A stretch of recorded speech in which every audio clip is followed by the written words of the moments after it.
Ito nga pala ang Romos PPR20 na mayroong 20,000 mAh. Ito nga po pala yung bagong labas nila na power bank na compact version lang. Madaling bitbitin, sobrang liit lang, lightweight. At sigurado akong magugustuhan nyo dahil sa ganda ng design nito.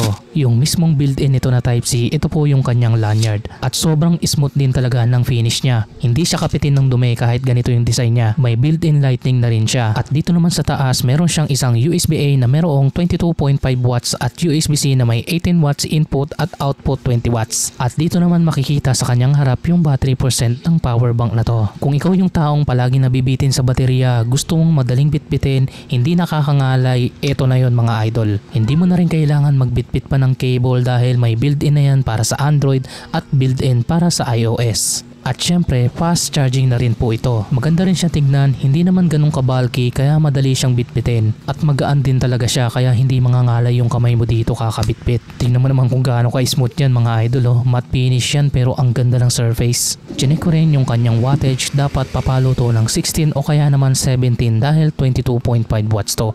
At eto nga mga idol, naka-read po tayo dito ng umaabot na 17 watts. So legit po talaga siya na fast charging. Binuksan ko na rin to at iba na yung screen na nilagay nila dito ha, maliit siya.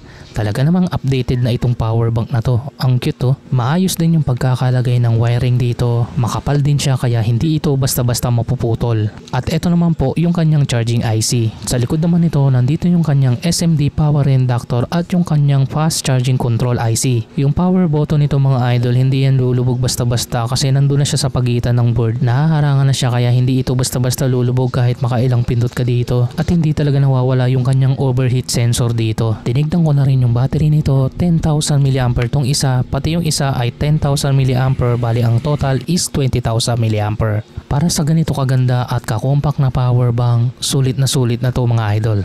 Check mo na lang sa Yellow Basket. Salamat!